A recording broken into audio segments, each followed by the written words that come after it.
El perro del diablo. Hemos escuchado hablar de animales salvajes, perros gigantes que parecen venir de las profundidades del Averno, seres que infunden temor con solo su presencia y características anómalas. Para algunas personas, esto es una leyenda urbana, un mito que no tiene sustento. Para otras, son un recuerdo imborrable. Rosa, ama de casa y dedicada esposa, nos narra lo que vivió junto a su marido y hermanos en la casa de su madre. Nosotros vivíamos en calle Mina número 23, en Loma Azul, Tlalnepantla, Estado de México. Nosotros, mi esposo y yo, vivíamos con mi mamá, ella en la parte de arriba y nosotros en un cuartito de abajo. En esa casa había una cueva, por eso la gente la llamaba la casa de la cueva. Esa experiencia tendrá como unos 38 años. Era domingo por la noche. Mi hermano ya se iba a acostar. Él tenía su cuarto a un lado de nosotros. Solo una pared nos dividía. Él subió bien enojado y le reclamó a mi mamá que por qué había dejado la puerta abierta de su cuarto. Y ella le contestó que para que se ventilara. Entonces, él dijo que se le había metido un perrote debajo de su cama. Se le hizo extraño a mi mamá porque nosotros teníamos 2 perros que eran bien bravos y que no dejaban acercarse a nadie. Si no dejaban acercarse a personas, menos a un perro. Mis hermanos estaban terminando de cenar y le dijeron: a ver cuál perro. Fueron a ver y mi esposo también. Y sí, debajo de la cama estaba un perrote negro. No les ladraba, solo los miraba y como que bufaba. Al ver que debajo de la cama estaba un perro de grandes dimensiones, los hermanos de Rosa, así como su marido, se organizaron para sacarlo. Pero esto no iba a ser tan fácil. Incluso pensaron en medidas extremas que podían ponerlos en peligro. Mi hermano mayor tomó un polín y con ese lo golpeó varias veces, y bastante fuerte. Pero el animal ni siquiera chillaba, solo bufaba. Mis otros hermanos trajeron piedras y pedazos de tabiques, y con esos le dieron, pero para nada chillaba el perro. Solo los miraba con sus ojos rojos. Al ver que para nada se inmutaba el animal, uno de mis hermanos dijo que trajera petróleo para prenderle fuego, que con eso lo sacarían, pero otros no querían porque se iba a quemar la cama. Ante el embrollo que se desató por el perro negro que se rehusaba a salir de la habitación, la madre de los jóvenes se asomó al cuarto. Ella lograría lo que sus hijos hasta ese momento no habían podido con los palos y las piedras. Ella aún no lo veía, y antes de llegar al cuarto, dijo: Ave María Purísima, ¿cómo un perro se va a meter? Será el demonio. Cuando ella dijo Ave María Purísima, el perro salió disparado. Pero el perro no se fue a la calle, sino se quedó en medio del patio. Entonces mis hermanos y mi esposo lo agarraron a pedradas, y el perro no chillaba, y los otros perros que eran de la casa solo estaban a la distancia viendo, pero como espantados, para nada se metían. Ellos continuaron golpeando al animal, pero éste no hizo nada por morderlos. En un momento en que ellos se detuvieron, la bestia logró escapar brincando una barda que medía alrededor de 2 metros de altura para ponerse a salvo. Era una barda alta que daba a la calle. Medía aproximadamente 2 metros. Cuando salimos a seguir apedreándolo, ya no estaba. Nosotros creemos que era el chamuco, porque ¿qué perro puede recibir golpes tan fuertes y no quejarse? Y también, ¿cómo sin agarrar vuelo brincó una barda tan alta? Algunas personas que han conocido este caso opinan que el perro negro se trató realmente de un nahual, una persona capaz de transformarse en cualquier bestia. Unos más que era un demonio, el cual quería llevarse el alma de estas personas. Lo que llama la atención es que si se hubiera tratado de un animal cualquiera, los 2 perros que estaban en la casa lo hubieran enfrentado. En cambio estos se mantuvieron alejados y viéndolo con miedo. Otro dato interesante es que el lugar en donde brincó el perro quedó un montón de sal, la cual se relaciona estrechamente con la brujería, que animal con apariencia de perro, en el caso de que se tratara de un canino, deja residuos de sal a su paso. Así como existen decenas de casos registrados en todo el país, donde generalmente reportan a un perro negro de grandes dimensiones y con los ojos de color rojo, también de aves descomunales que se les ve cruzar por las noches. La pregunta queda abierta: ¿nahuales o animales que aún no han sido estudiados por la zoología? ¿Usted qué opina? La plática con el muerto. Las historias de aparecidos, personas que fallecieron y aún se hacen presentes entre los vivos, son muy recurrentes en México. Incluso se desprenden algunas leyendas al respecto, como la dama enlutada, del estado de San Luis Potosí. El siguiente caso lo vivió Gumersindo Guzmán, buen amigo de la familia, que una tarde de invierno nos compartió lo que vivió años atrás. Hace tiempo fui a Plan Sexenal, por Tacuba. De esto ya hace varios años. Fui a la misa de una virgen. Ahí me encontré un amigo que trabajó conmigo, pero se me hizo raro verlo. Me acerqué, lo saludé. Volteé a donde estaba esta persona, pero vi que no hizo nada por acercarse. Terminó el concierto y me fui a despedir de esta persona que para nada se había movido de ese lugar. «Hasta luego, maestro», le dije, y él, normal. Se despidió de mí y me pidió que le saludara a los cuates. Llegó el lunes y se me olvidó enviarle su saludo a mis compañeros. Me acordé hasta el martes. Vi al señor Rubén, que trabajaba en la imprenta, y le dije: «El sábado fui a un evento de una virgen, y ahí me encontré al maestro que trabajaba contigo. Te mandó saludar». La noticia tomó por sorpresa a Rubén, el cual de inmediato le pidió más detalles sobre el encuentro casual con esta persona. Él solo se me quedó viendo y me dijo: «¿De cuál fumaste?». No entendí su comentario. «¿Por qué me preguntas eso?», le dije. «Oye, ¿no lo estarás confundiendo?», preguntó Rubén. «No creo». «Bueno, yo solo te estoy pasando su saludo», le dije. En ese momento pasó otra persona y Rubén le habló: «Mira, aquí está Gume». Cuando se acercó esta persona, le dije que le enviaba saludos fulanito, y él solo me dijo: «Estarás borracho. Él lleva meses de muerto». La noticia de que Gumersindo había platicado con este hombre llegó a los oídos de la hermana del difunto, la cual quiso averiguar si esto era verdad o un simple y malintencionado rumor. Después me fue a ver la hermana del difunto y me preguntó que si lo había visto. Le dije que no estaba seguro, porque la persona que había visto ahora resultaba que estaba fallecida. Le dije: «Si usted me trae una foto de él, yo le digo si es o no es». Y sí, me llevó una credencial de él y era la persona que yo había saludado. Hasta la mano le di. En ocasiones, el difunto se aparece no para decir algo relevante. Solo intercambia algunas palabras y desaparece. Pero con esto es suficiente para que su familiar o amigo le mande oficiar una misa, pues sabe que por algo está penando. La misa es solo para abogar por su alma ante Dios, pues no garantiza con ello su eterno descanso. Niños fantasma. Una de las apariciones que infunde mayor temor entre las personas es la de niños fantasmas. Algunos opinan que estos seres son en realidad demonios que se manifiestan con apariencia infantil, pues aseguran que un niño no tiene por qué penar en este mundo, pues no tiene pecados mortales. En lo personal, esto no me atrevería a asegurarlo, ya que los fantasmas no se quedan varados solo por los actos que cometieron en vida, sino por el apego que tuvieron a ciertas personas, así como lugares y cosas. Saber con certeza por qué en determinado lugar se aparece un fantasma es todo un reto, pues en ocasiones nadie nos puede brindar información de lo que ahí ocurrió.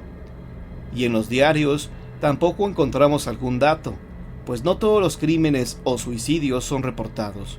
Algunos quedan en el olvido con el paso del tiempo. El siguiente caso es claro ejemplo de esto. En una escuela pública se aparece una niña fantasma durante la madrugada. Las personas que trabajan en este turno la han visto y la han escuchado caminar por los pasillos, pero nadie sabe si en este lugar vivió o falleció la criatura. No tienen la menor idea del por qué se aparece.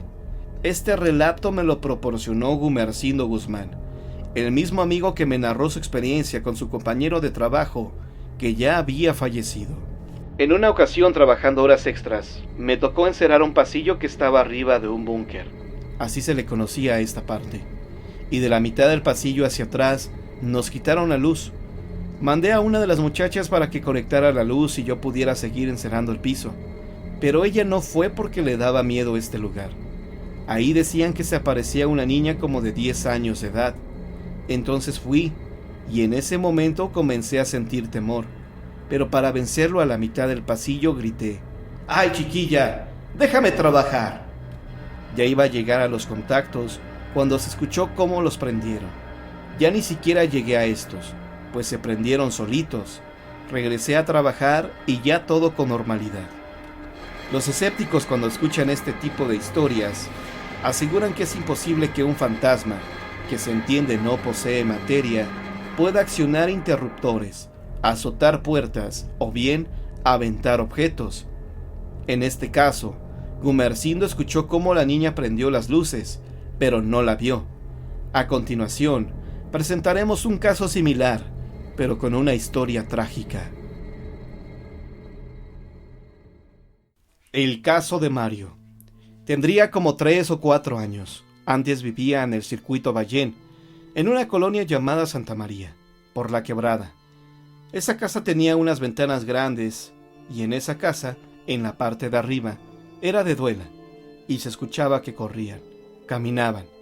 Si tú estabas abajo, escuchaba los pasos. Uno pensaba que estaba tronando la madera. En una ocasión, mi papá invitó a comer a un amigo de trabajo con su esposa. Había unas escaleras cerca del comedor. Yo estaba durmiendo en la sala.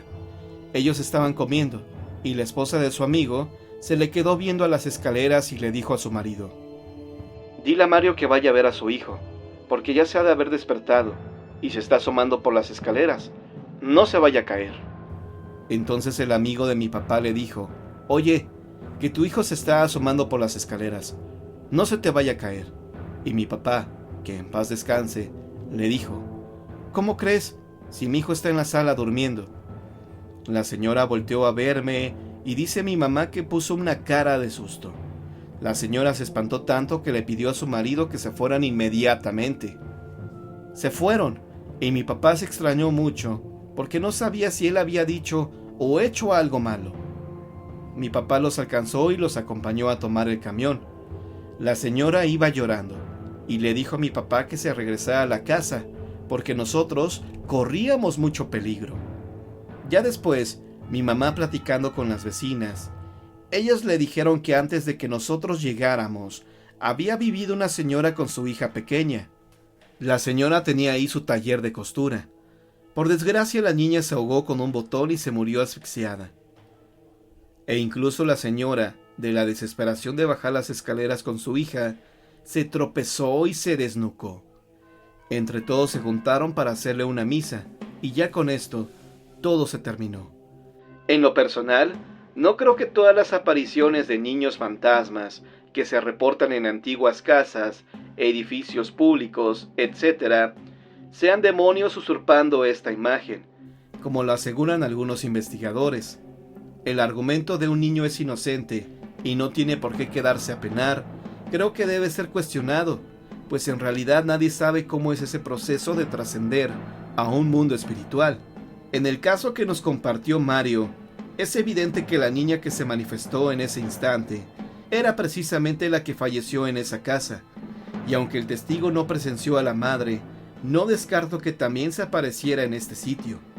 No dejo de sentir pena por esta pobre mujer, que ante la desesperación de ver en peligro a su hija, se accidentó de muerte. Hay algunos casos donde las apariciones de niños fantasmas no quedan en el mero relato, sino además existe una evidencia física, como es una huella hecha de ceniza. El suicidio. Relato proporcionado por Laura Rivas. Laura y su familia rentaron una casa, la cual estaba en el centro de Aguascalientes. Era grande, de 2 niveles, y estaba en un excelente precio. Había pocas casas alrededor, lo cual estaba perfecto, pues esta fue una de las razones por las cuales se habían mudado, pues habían tenido problemas con algunos vecinos quejumbrosos. Laura y sus 2 hermanas estaban felices, ya que por fin cada una tendría su propia habitación. Sin embargo, la dicha que sentían en ese momento pronto se esfumaría por los espeluznantes hechos que vivirían. Eran las 2 de la mañana. Mi hermana mayor había regresado de una fiesta. Ella me despertó para no sentirse sola. Platicamos media hora más. Cuando ya nos íbamos a dormir, al momento en que iba a apagar la luz, se escuchó que alguien se estaba ahogando. El sonido que emite una persona que no puede respirar, la desesperación de jalar aire, se escuchó en toda la habitación, pero era como si esta persona estuviera encerrada en algún lugar.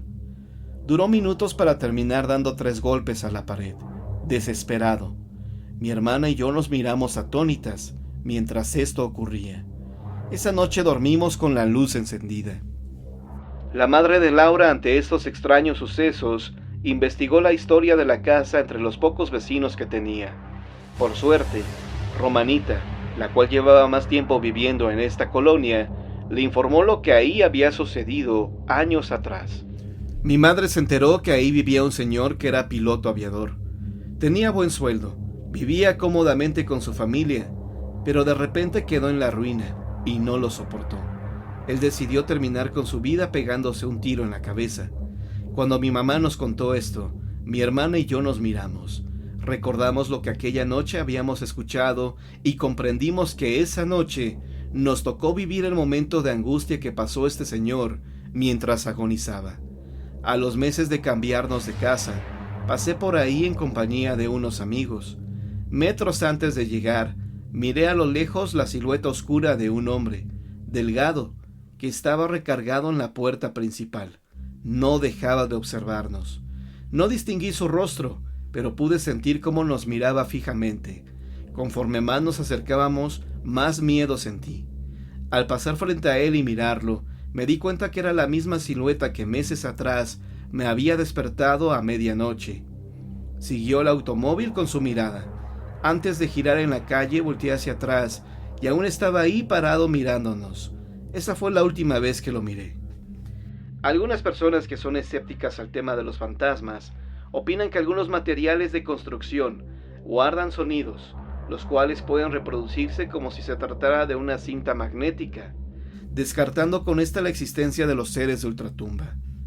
Este argumento no es del todo válido, ya que las personas que aseguran haber escuchado sonidos extraños, como es en este caso, también perciben aromas, cambios de temperatura o bien observan a la persona que habitó ese lugar. No existe algún material de construcción, tabique o madera, que pueda reproducir imágenes. No todavía. Las historias tenebrosas de Atizapán de Zaragoza, Estado de México. La Llorona. Iniciaré este libro hablando precisamente de aquellas historias que escuché cuando era niño al llegar a vivir a Atizapán de Zaragoza, Estado de México. De esto hace más de 30 años. A pesar de que es un recuerdo muy lejano, tenía yo 4 años de edad, aún lo tengo presente. No puedo decir que como si fuera ayer, pero sí tengo algunas imágenes de aquella tarde que llegamos a nuestro nuevo hogar a bordo del camión de mudanzas. Al poco tiempo de estar aquí, hicimos amistad con los vecinos, los cuales nos recibieron con gusto, pues en aquella época, a principios de los años 80, en esta colonia había pocas casas. Llegamos cuando las calles aún no estaban pavimentadas. Tampoco había alumbrado público. Por tal motivo, cuando caía la noche, la gente ya no salía, y no por temor a la delincuencia. Antes podías andar a altas horas de la noche sin temor a que te asaltaran, sino por las historias que se contaban sobre la Llorona. Así es, la mujer que ahogó a sus hijos en un arrebato de coraje al enterarse de la traición de su marido. En Atizapán de Zaragoza hay varios ríos, los cuales se conectan entre sí. A una cuadra de distancia de mi casa pasa un río que en los años 80 no estaba bardeado. En los días de lluvia incrementaba su corriente, pero no representaba ningún peligro, pues no era profundo. En ese río, una noche vi pasar a la Llorona, nos contó una vecina cuando estábamos cerca de este jugando. Ella fue de las primeras en llegar a esta colonia. Construyó su casa de acuerdo a sus posibilidades. Primero levantó unos cuartos y después otros conforme fue teniendo. El baño lo tenía afuera de su casa, y este tenía paredes de asbesto. Una madrugada, ella se despertó con la necesidad de ir a orinar. Mientras estaba sentada en la taza del baño, escuchó un desgarrador lamento. No escuché el ay mis hijos, como dice la gente. Solo era un lamento horrible.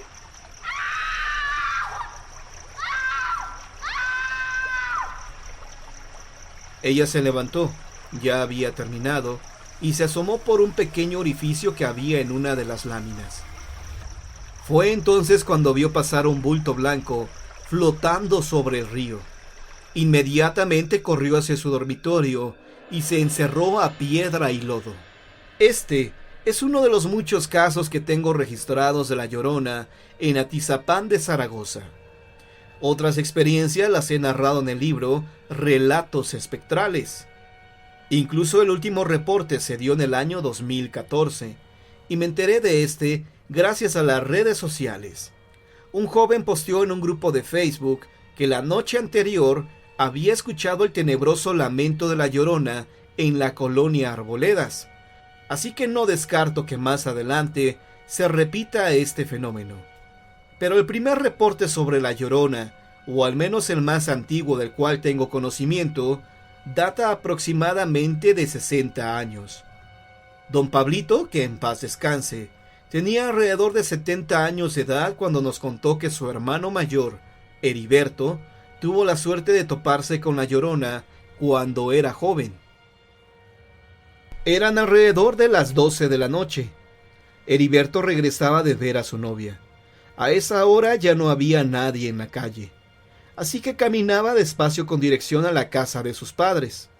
Era joven, tendría alrededor de 20 años de edad, y comenzaba a saborear las dulces mieles del amor. En aquellos años no había alumbrado público, pero él veía muy bien el camino porque el cielo estaba despejado, y había una preciosa luna llena.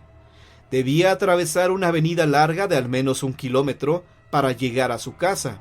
A esa hora solo se escuchaba cómo corría con fuerza el río, pues unas horas antes había llovido.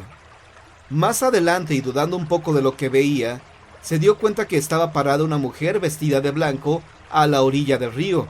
No se le veía el rostro, porque estaba de espaldas.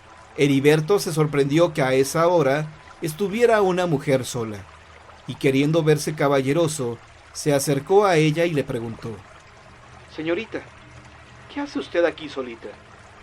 Pero no recibió respuesta. Se acercó más, y cuando estaba a unos cuantos pasos de ella, la misteriosa mujer volteó, y él se espantó, pues descubrió que tenía el rostro desfigurado. Ella lanzó un desgarrador grito y lo atrapó de un brazo. Heriberto forcejeó con ella y de la fuerte impresión cayó desmayado. A la mañana siguiente, y cuando Heriberto recobró el conocimiento, se dio cuenta que estaba acostado en su cama, con la misma ropa que llevaba la noche anterior. Unas personas que pasaron por ahí en la mañana lo descubrieron acostado a un lado del río, y en un acto de generosidad lo llevaron a su casa creyendo que estaba perdido por el alcohol. Su padre lo regañó severamente. Le dijo que no le permitiría llevar ese estilo de vida, pero el chico se defendió diciendo que se había desmayado por el susto que le dio toparse con La Llorona. No le creyeron, pero él aprendió su lección. Algo similar vivió Gonzalo a principios de los años 80, en un campo cercano al sitio donde Heriberto tuvo su encuentro con La Llorona. Era viernes, alrededor de las 11 de la noche. Gonzalo había tomado unas cervezas en una cantina después de una ardua semana de trabajo. Se dirigía a su hogar. A la distancia vio que caminaba una mujer a paso lento. Traía un vestido blanco entallado a su cuerpo. Tenía el cabello largo, oscuro, pero no se le veía el rostro, pues estaba de espaldas. Gonzalo no lo pensó 2 veces y comenzó a seguirla, diciéndole algunas vulgaridades. Pero qué buena estás, mamacita. Voltea, amiga. La mujer no reaccionó a las palabras de Gonzalo y siguió caminando. El hombre, en un arranque de coraje al sentirse ignorado, tomó del brazo a la chica y la volteó hacia él. Fue cuando descubrió que ella tenía la cabeza de caballo. De la impresión, Gonzalo cayó al suelo aterrado. Como pudo se levantó y echó a correr sin detenerse hasta llegar a su casa. Del campo donde ocurrieron los hechos ya no queda nada, pues varios años después fue comprado al municipio para construir unas bodegas, así como un centro comercial. Recuerdo que cuando era niño e iba de día de campo con mis hermanos y mis primos a este lugar, sentíamos algo de temor al recordar esta historia que nos habían contado. Por eso procurábamos regresar antes de que oscureciera. La Llorona no sé qué aspecto tenga. Los reportes que han hecho de ella han sido variados. Algunas personas comentan que se le ve flotando sobre los ríos, otros que camina a la orilla. También se ha dicho que no grita el clásico "ay mis hijos". Otros afirman sí haber escuchado estas palabras. Esto lo comento por el siguiente caso, que cuando lo escuché me dejó con la carne de gallina, y por una sencilla razón. Ocurrió atrás de mi casa. Pero ¿quieres conocer esta historia? Te invito a que no te la pierdas el próximo martes. Este relato ha sido sacado del libro Relatos de Terror para una noche de lluvia, escrito por el periodista Juan Antonio Amezcua Castillo, alias John Misterio. Si quieres adquirir este ejemplar, escríbenos a Facebook, Los Amigos de John Misterio.